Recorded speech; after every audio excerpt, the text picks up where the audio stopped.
Greg here for another episode of Unmasking of America. This one is The Art of Consuming News, or The Triumph of Narrative Over Fact, with journalist Ross Barkan. Hey, Ross. Thanks for having me. Excited to chat. Yeah, I'm excited too. And you know, one of the magical things about Twitter is that, you know, when you can meet like-minded people, and particularly in the journalism space, I've met so many interesting people via Twitter that I would never would meet on Facebook, for instance. So I come to you as a journalist, and I would say you've been covering, I guess, New York State politics for about 8 years. Is that correct? Yeah, New York State, New York City, national as well, but a lot of New York focused. I'm from New York. I'm from Brooklyn. I still live there, so it's very close to home. All of it. Yeah, I'm from the Bronx. I live in Manhattan now, but yeah, I mean, and maybe this whole discernment of news thing is maybe particularly easy for New Yorkers. We'll find out. There was this great quote, this documentary that's on, I don't know, one of the cable channels, about the band, the Bee Gees. And Barry Gibb, who's the oldest surviving Bee Gee, said in the beginning something that really spoke to me. But he said, "I've come to believe that there is no fact, only perception. There is no truth, only perception," right? Which really gets into this whole thing about narrative, because you can't really make up where we are right now. Everybody's got their own idea of what the world is. And now you've got a book out. We'll talk about. I've got a book out, so that's sort of kind of will come together. And to give a little background on this, I mean, you tweeted something out over the weekend, which it was particularly illustrative, and exactly what my wife and I have been thinking. This sort of whole COVID Andrew Cuomo drama, and you know what's interesting is that your book is what is it, the Prince Andrew Cuomo. It also could have been called The Unmasking of Andrew Cuomo, as valid. Because you say, thinking about how we wouldn't need an Andrew Cuomo reckoning if prestige media and elite pundits just reported on him accurately in the first place. Then you said, why do people in the media feel the need to write narratives all the time? If that's your thing, become a novelist.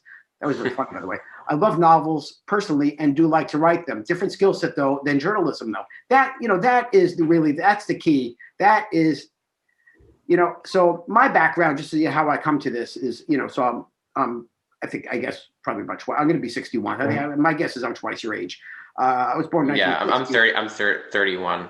Yeah, so I'm going to be 61 next week. So, you know, so I come into this, you know, when I was 3, JFK was killed. You know, when I was 8, Martin Luther King, Bobby Kennedy, all the while, the Vietnam War was raging. I was an early consumer of the New York Times because my parents always had the Sunday Times, and I just gravitated to it. So I did the thing, which is I think people should be doing more of. It should be a newspaper consumer, not so much a television news consumer. But even then, television news, let's face it, was more honest, you know, before the cable news days. And you know, when Watergate came, that all unfolded in the Washington Post and New York Times in a way that we just can't see a parallel today with the same sort of openness in journalism. And then in 1974, I was 14 and I watched Nixon leave the White House. I was standing across the street and happened to be in DC on a trip with my summer camp, and he resigned. And we went and I watched him leave. And then when I was 20, you know, the sort of two-bit actor named Ronald Reagan was elected president on this kind of free market, deregulate, kind of with the beginning of the neoliberal era, I guess we'll call it. And I remember at the time saying, this is not going to end well. But the whole greed is good thing, everybody I knew kind of got caught up in it. And you know, we're at the end point of that now. And even like the whole thing about, you know, Trump kind of railing about fake news. In the early 90s, I published a little news magazine in New York called The Real News, because I thought back then the news was, I want to say fake, but I mean, obviously I called it real news for something.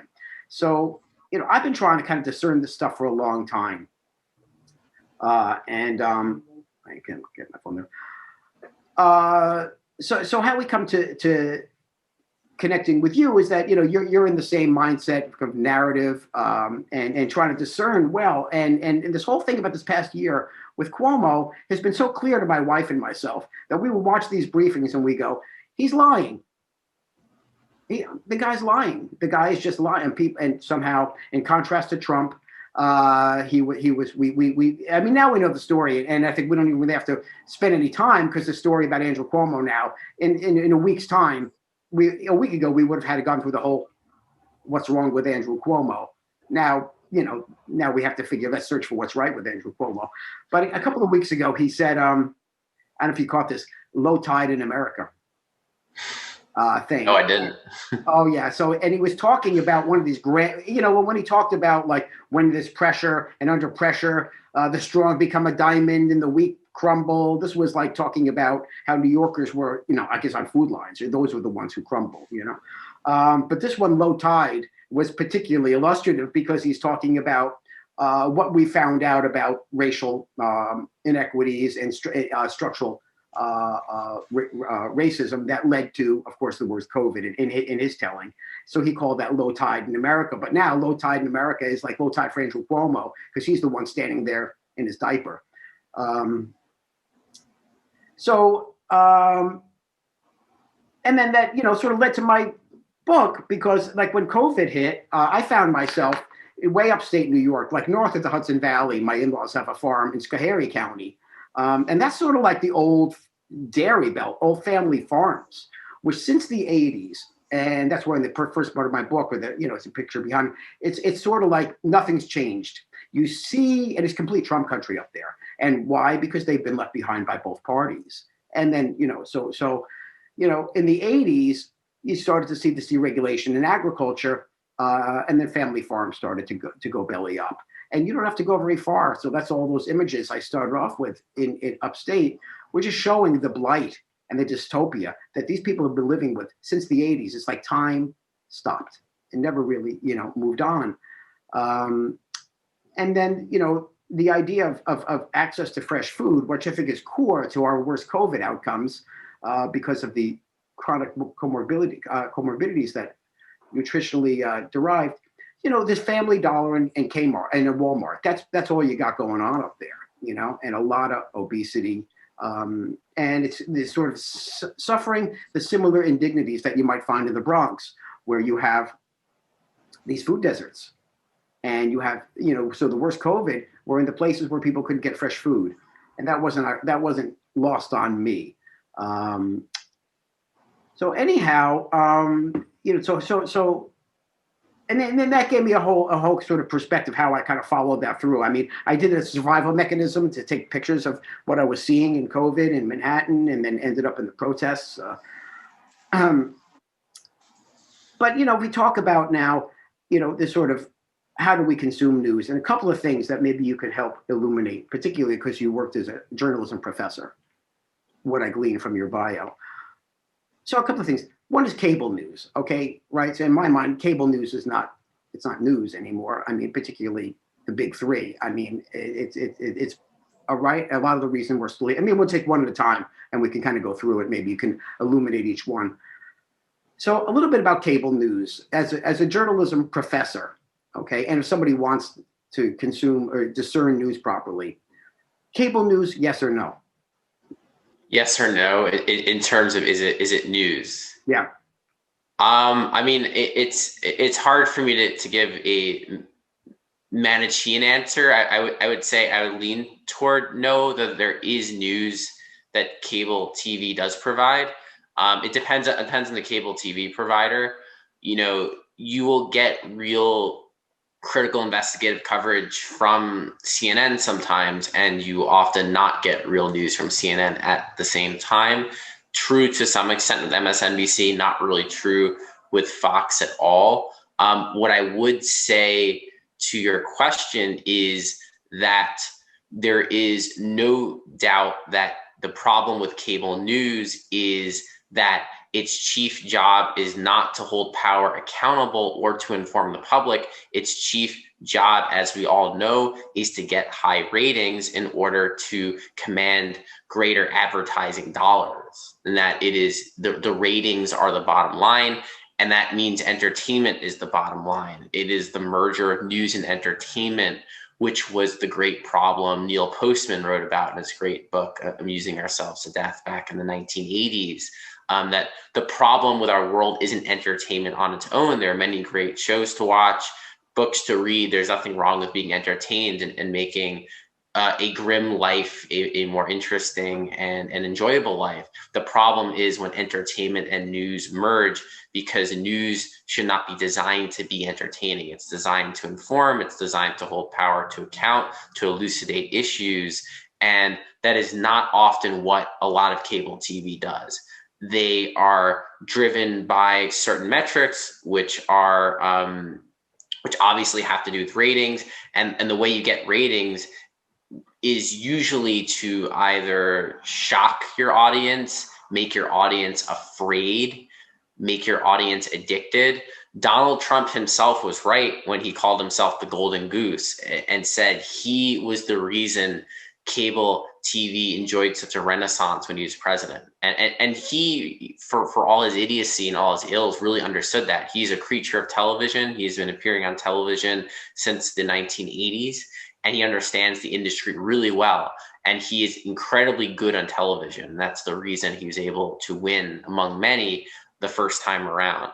So the chief problem with cable TV is that it is an entertainment-driven medium. There is informative news within cable television. It is not blanket entertainment. I do want to add a little nuance there, but ultimately that is the major problem. And if they aren't making you afraid, making you feel uncertain, if they aren't shocking you, they aren't bringing you back. So they approach news like a showrunner would approach a television show. What are our plots of the week? What are our narratives of the week? Who are our primary characters?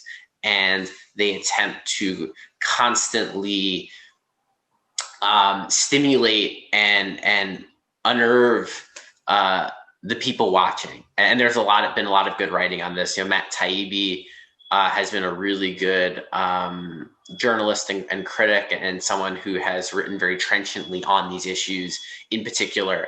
And there's no doubt that is really a central problem with news consumption today. Yeah. And it's also political. I mean, where you see MSNBC, you could, in painting a broad brush, you could say is the sort of mouthpiece of the DNC, and Fox News is the mouthpiece of the RNC.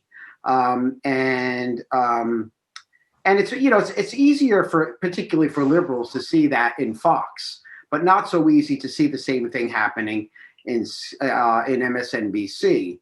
And then, going back to CNN, Jeff Zucker, who up to, I guess he's stepping down as president, who came to CNN as an entertainment guy, right?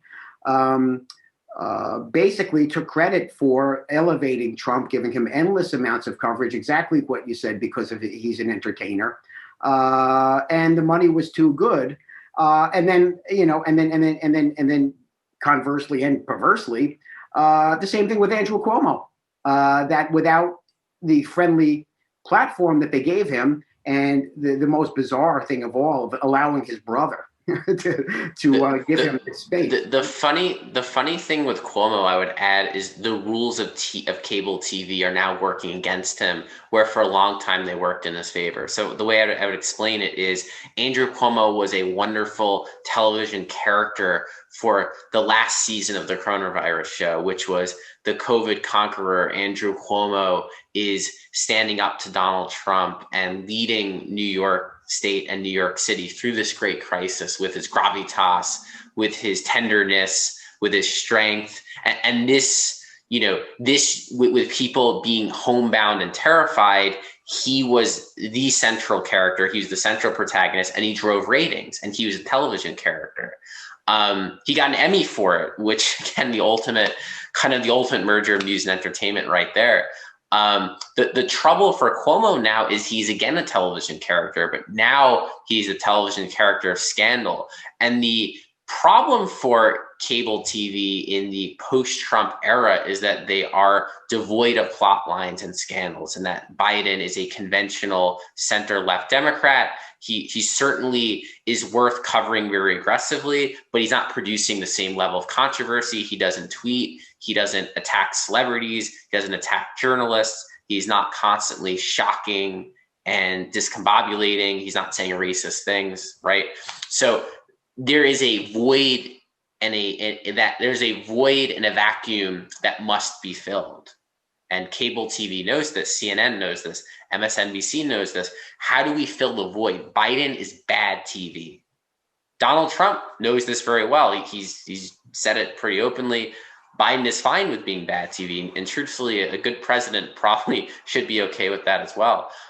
So what do? You've got bad TV. Well, suddenly, scandals that in the Trump era would not have gotten the coverage they deserved are now getting amplified coverage. So Andrew Cuomo's sexual harassment scandal, Andrew Cuomo's nursing home scandals. As you said before, Andrew Cuomo's response to COVID has been scandalous and horrible since March of 2020, but it was not getting the level of amplification until now.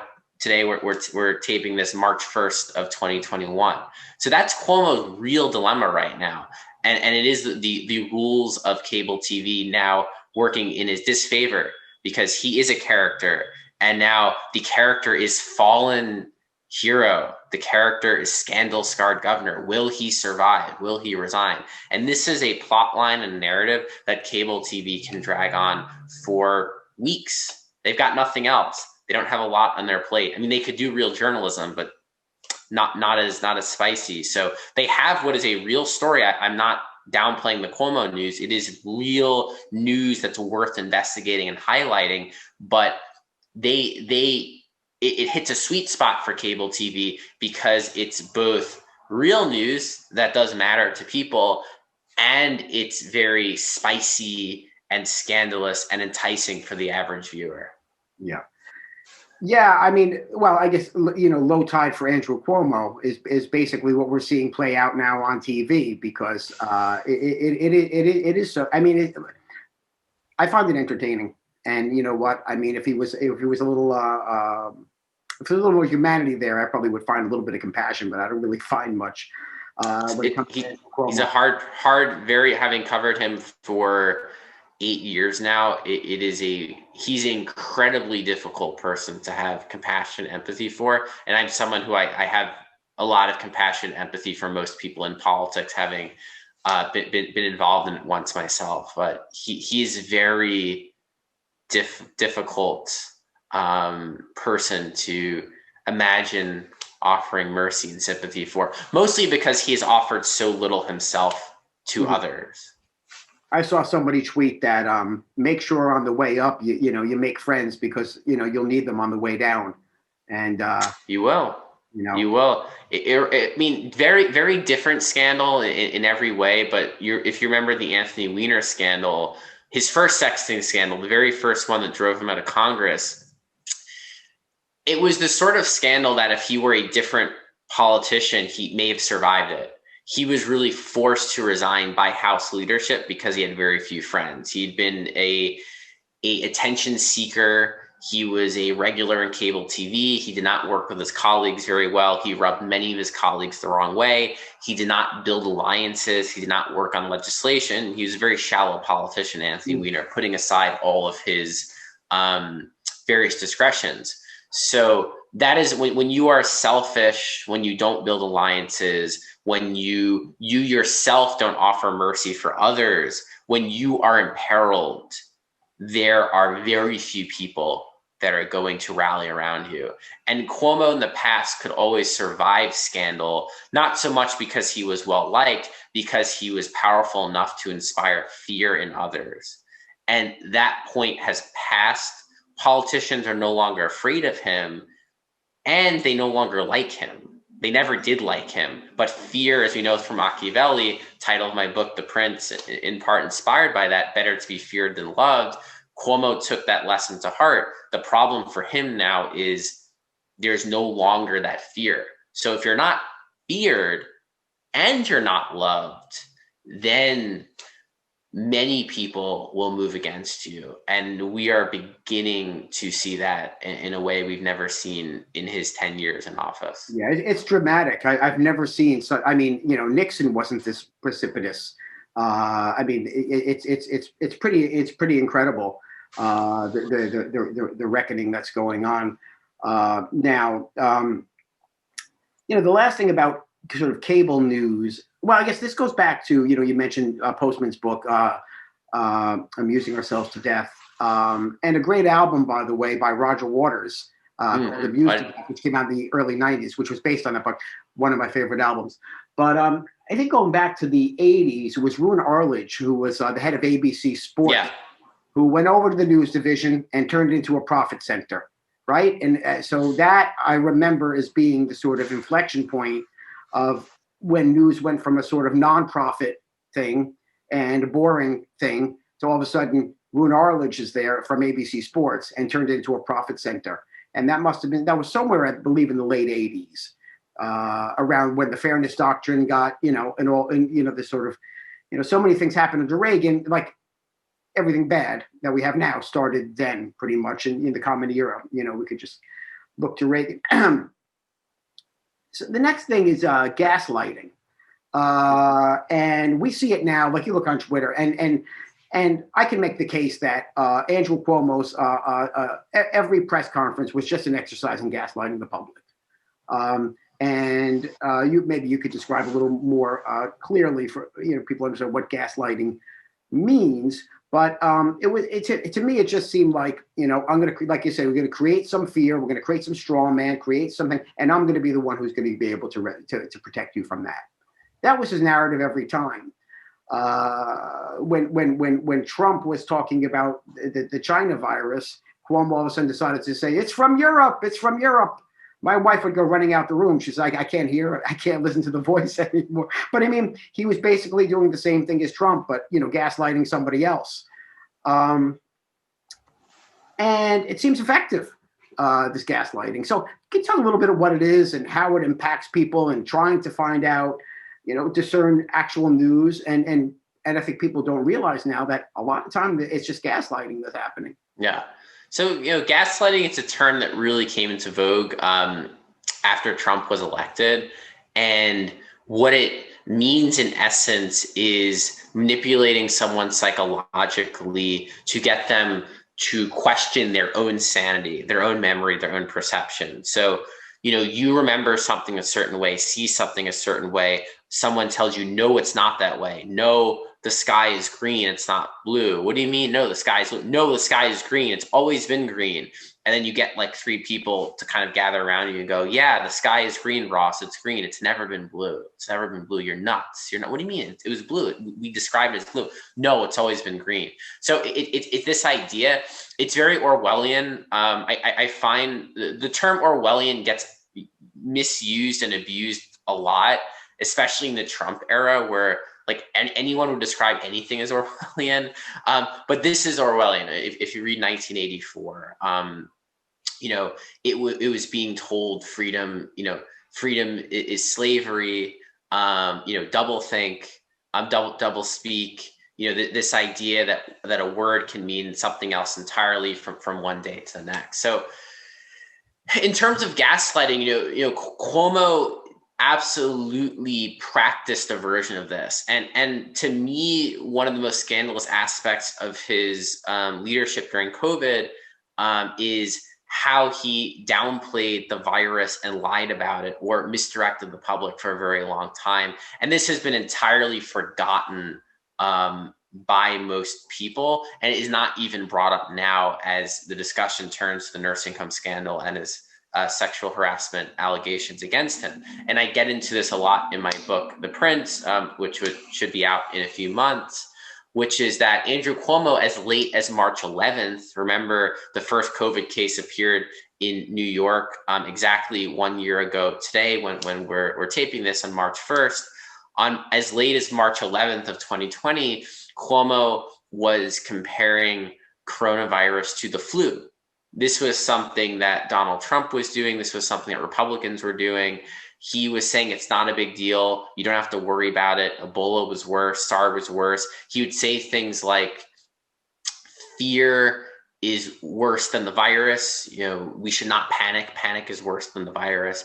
And so he would spend days and days really downplaying COVID entirely. And then on March 17th, Bill de Blasio said, New York will have to do a shutdown order, will have to shelter in place. Andrew Cuomo said, no, we're not doing that. And he ended up implementing the order days later. He gave it a new name, New York Pause, but it didn't go into effect until March 22nd. So you're talking about almost a month from when the first COVID case appears, and really months when you're speaking about COVID's appearance in the United States, which dates back to January. And New York was later to issue a shutdown order than San Francisco, for example. In San Francisco, though California has grappled with a lot of COVID deaths like New York, San Francisco to date has less than 500 COVID deaths, whereas New York City has 28,000. So Cuomo, throughout the pandemic, would really try to rewrite reality. He would try to blame literally everything on Donald Trump. Of course, the federal response to COVID was horrendous. No one would argue that it was not horrendous, that we all suffered because of the federal government's inaction, because of Donald Trump's inaction. But there comes a point where you are the executive of your state. You are making decisions. You are empowered to make decisions that impact people's lives. Donald Trump did not tell Andrew Cuomo to shut down on March 22nd and not March 17th. Donald Trump did not tell Andrew Cuomo not to give enough PPE to nursing homes when they were begging for PPE. He didn't tell Andrew Cuomo to give the nursing homes immunity later on. Or he didn't order them to accept COVID patients. So there are all these decisions that were made by Andrew Cuomo that he sought to blame other people. And throughout the pandemic, again and again, he would try to skew reality in his favor, to gaslight journalists, gaslight the public. And it was working. It was working for a very long time until recently, and until the reckoning came. And the nursing home issue was a real example of that, where he was counting nursing home deaths in a way that no other state did practically, which was if you got sick in a nursing home as a resident, you got transferred to a hospital to die, you are not included in the nursing home tally. That decreased the nursing home death toll by more than 50% in New York. So created this lie that New York had done a good job keeping people from dying in nursing homes. It was not true. And Cuomo repeatedly tried to keep this lie in the public as potent as possible. And he would have gotten away with it if it weren't for the state attorney general finally releasing a report about it, and then the subsequent revelations and scandals. And now there's a federal investigation into the Cuomo administration as well. So he is, like Donald Trump, someone who did practice his share of gaslighting. You know, and added to that is the issue of how data is being used, right? So now we see that it's fact that Andrew Cuomo played with data for his own political purposes, right? So we can only assume that no data, is trustworthy, right? I mean, because data is only good as, we understand the source. He explained something recently in a briefing, which I thought was quite revelatory, when he said the state and the city, New York City, count COVID deaths differently. The state counts actual COVID. The city counts probable COVID. Yes. Now, CDC counts probable COVID. Now, that's very confusing, because you die of a heart attack and you have to have COVID, if they mean that's a COVID death, because then it comes down to this question of gaslighting with data. Everybody's using it for their own political and economic benefit and power benefit. So, on one hand, you have China with 5,000, COVID deaths, with 3 times the population that we have, right? And we have 500,000 COVID deaths. And I want to know is, like, how do we know that method of data collection isn't being, and misinterpreted? So the New York, you brought up a very good point, which was for a very long time, the pandemic, New York City and New York State were counting COVID deaths differently. So the New York City Department of Health made what I would argue was a responsible decision very early in the pandemic to count probable COVID deaths. As you said, people who very likely died of COVID, but were not tested for COVID. We knew in March and April, tens of thousands of people were dying, getting infected and dying of COVID. Testing was very scant. It was very hard to procure.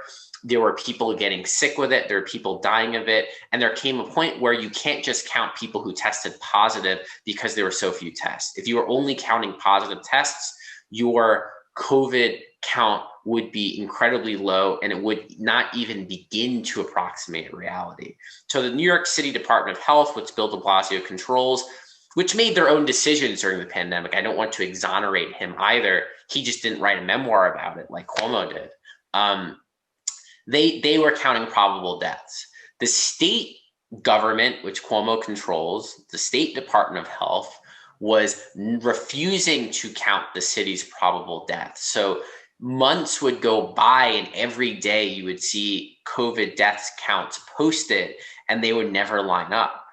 And it was very bizarre and challenging for the public to see, oh, the state says this many people died in New York City, but New York City says this many people have died in New York City. Right. And of course, if you're counting probable deaths, that count goes way up.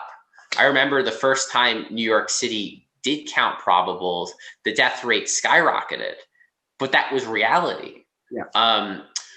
So the Cuomo administration from the very start was trying to downplay it, trying to fudge numbers, trying to decrease numbers. Now we do have more of an accurate semblance, and most official places, whether you go to the CDC, you go to Google, wherever, you get the probable count. So that problem has been eased mostly by the passage of time and common sense. And I think the state's quiet acquiescence to what was the real count. But this was a big problem, which was that, no state perhaps accounted for data perfectly. And there are states that didn't even do nursing home death counts. But with the Cuomo administration, you had someone who was very actively trying, in my opinion, to skew, downplay, and fudge numbers. And if you don't have good numbers, you can't do proper postmortems, you can't do proper analyses, and it makes her ability to prepare for future pandemics and future disasters that much more difficult. So Cuomo was not only doing a disservice to the public and the people of today, I would argue he was doing a disservice to the people of the future as well. Yeah. And then also, you wouldn't extend that out. Look at the condition that he's left New York City in. It's so sad.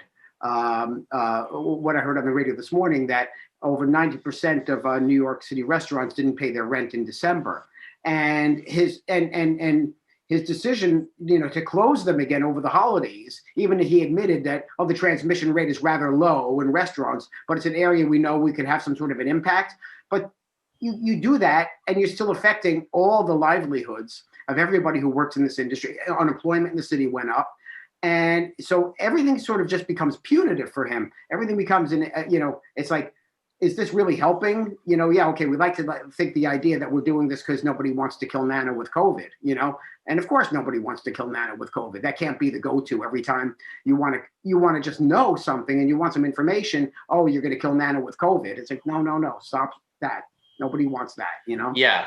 The restaurant issue, on one hand, it was very challenging, and there is pretty good evidence that transmission mostly happens indoors, and certainly eating indoors is a real challenge.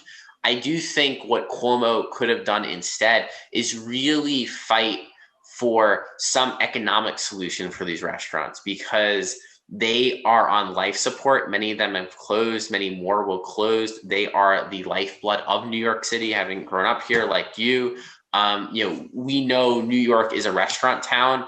They are, the backbone of everything, of social interactions, of business, of commerce. So I understand any executive who wants to shut down indoor dining or limit it, you kind of have no choice there. But in turn, there should be compensation. You should be working with landlords to forgive rent, to forgive taxes, to offer bailout money directly to restaurant owners. There should be a bailout fund. If the federal government is not stepping up, and certainly under Trump, the federal government was not stepping up really at all. It's starting to with this 1.9 trillion package from the Biden administration. If the federal government is going to be MIA, the state must do something. And yes, the state has budget holes. Yes, the state is low on cash. You can always borrow at low interest rates. You can get creative. There are things a large state government like New York can really do to help business owners, help restaurant owners, work with commercial landlords. And there was really no leadership at all from the Cuomo administration on that front. And restaurant owners have been left to suffer. Yeah, and not just restaurants. I mean, if Cuomo, and I've said this many times, if he wanted to be the hero that he presented himself as, when the lockdowns first came in place, there would have been financial assistance in place. Like you would said, okay, whatever the mechanism. I mean, there are all these mechanisms now, or legislation now to tax the rich proposals and Wall Street transaction taxes. That's what a responsible leader, I think, would have done. Said, look, we're going to do this for 3 months, but you know what? Don't worry, we got your back, and here's what we're going to do, and people shouldn't worry. That never, and in fact, we haven't seen any kind of real assistance. I mean, he's been cutting still during the pandemic, and things that people don't even like. The areas in New York that had the worst COVID, which were, obviously in neighborhoods of Bronx, Queens, Brooklyn, where there's very little access to fresh food. You have food deserts, and you have we know the circumstances that led to the worst outcomes. And there's no compensation about that. I mean, now he talks about it as healthcare deserts, but he created those healthcare deserts, didn't he? Yeah, when you talk about, Cuomo and healthcare, one of the real stories has been the cutting of funding to public hospitals. It has been the closure of hospitals. Cuomo is not the first governor to pursue the rapid closure of hospitals. This really began in George Pataki, but he is someone who continued the process, who shut down hospitals in New York City, shut down rural hospitals as well. And what you saw with the pandemic in those earliest days, hospital capacity, bed capacity became a very big issue, and certain neighborhoods were entirely overrun and people died because there was a lack of capacity. And Cuomo is someone who has aligned himself often with the private, wealthier hospitals and healthcare providers. He is someone who's been opposed to any attempt at universal health care in New York State. There's been a bill in Albany for a while to create a single payer healthcare system in New York State. It would be complicated and expensive, but it's also something that Cuomo has shown no interest in at any point. And New York is generous with its Medicaid spending relative to other states. That is very true. But beyond Medicaid funding, New York does not do enough for its sickest, for its most vulnerable. It does not do as much as it could, considering the resources that it has. Remember, New York is blessed in many ways to have a class of incredibly rich people. We are chock full of millionaires and billionaires. They are not moving every time their taxes go up. We have high taxes already. They've not moved. And we have a very large state budget, but we still are undertaxing in many ways our resources. We are undertaxing the financial industry. We are undertaxing billionaires. We are undertaxing the very wealthiest people. So, Cuomo could pursue more redistributive economic policy, but that has never been his MO. He has always been an austerity-minded governor, and the only reason he is not governed that way more aggressively is because other Democrats in the legislature have stopped him. But anytime Andrew Cuomo has wanted to halt a tax increase, anytime he's wanted to cut funding to public schools, to public universities, to public health, he has done it. And he's going to use this pandemic as a pretext to really cut social services. And that's something else that a lot of people in New York should be aware of. Yeah, and there's justice in this reckoning because of that. And now we're coming time to the budget negotiations, where I guess that was always his Christmas, because he loves to say no. No better way to do it than with austerity budgeting. So it's going to be interesting to see, what happens now and what gets revealed and what justice is sort of brought forth. The last thing I want to get into is how can we trust any news that we read when you have what I call the sort of Bill Gates phenomenon? And Tim Schwab has been an investigative journalist who's been, really doggedly going after the Gates Foundation. He's had good pieces in The Nation. He had a piece in the summer at the Columbia Journalism Review called Journalism's Gatekeepers. And basically about how he's been funding, after he lost the antitrust suit with Microsoft, he was the only big tech person to lose an antitrust suit in this era. Because of bundling the Internet Explorer with his operating system, Windows operating system, he kind of walked away. He was sort of disgraced in the public eye, and went about using his wealth to sort of shore up financially news organizations who are always starved. And when you have a sugar daddy and you're an editor, right? What can go wrong? I want you to talk a little bit about Bill Gates' influence on sort of poisoning the press. Yeah, Bill Gates is a fascinating figure in that few people have executed such a rapid and successful public relations turnaround, like you said, from villain of the 1990s to this benevolent figure who is constantly praised and feted on prestige television and in the media, gives hope to scandal-scarred people like Mark Zuckerberg that there is a future for you if you use your philanthropy to perhaps buy enough people off. I think more generally, there is a challenge of wealthy people impacting the news. There's no doubt there are owners who interfere very directly in the production of news. Rupert Murdoch, of course, being one of them. There are corporate and billionaire-owned news outlets that still pursue news that is journalistically usually sound.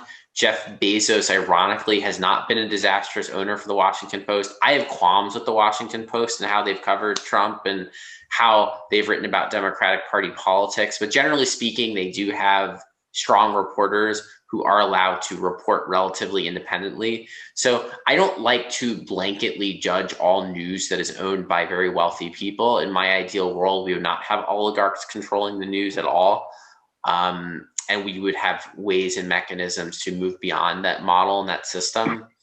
That being said, it really depends on the news outlet. You really have to see who these reporters are, what their processes are for reporting news, what their track records are, how they approach stories. I think you always have to read with a critical eye, whether it's prestige publications like the New York Times, whether it's local publications, those that are less well known, those on the left, those on the right.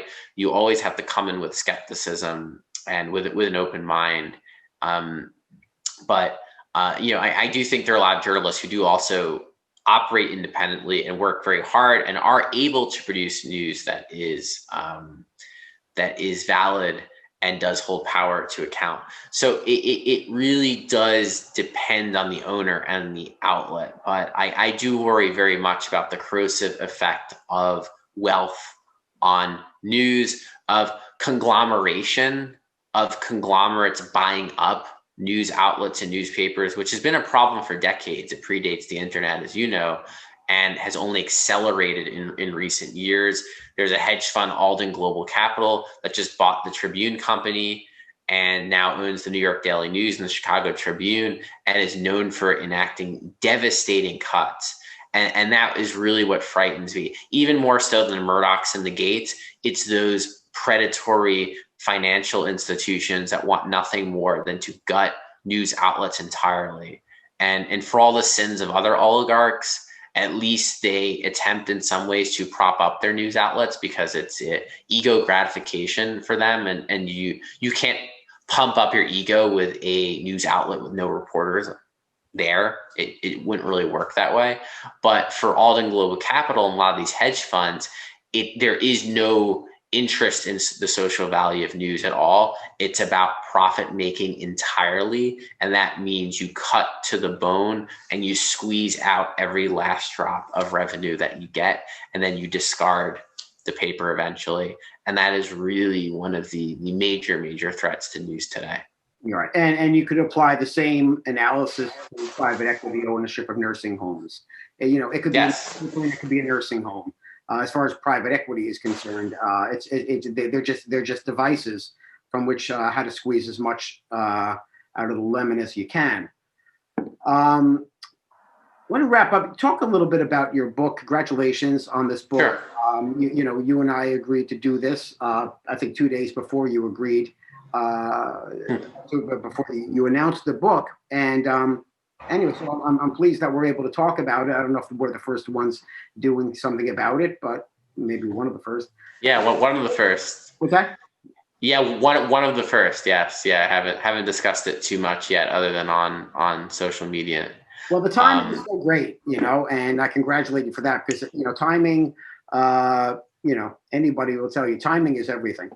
Yeah, no, it definitely helps. Got lucky on that. I mean, it was, I was approached by a great publisher at War Books late last year about writing a book about Cuomo, and the focus was really on COVID and how he failed to protect people's lives during the pandemic in New York State, how he made crucial decisions that cost lives, and how he shut down New York too late, how he cut funding to hospitals, and it was really look at how his austerity regime really impacted the state for many years, and tying that all into the pandemic, which was really the culmination of Cuomo's failure. So the book is called The Prince Andrew Cuomo, Coronavirus and the Fall of New York. The Fall of New York is an echo of The Power Broker, which has the subtitle The Fall of New York as well, Robert Moses and the Fall of New York. And The Power Broker for me is a seminal text, as it is for many journalists,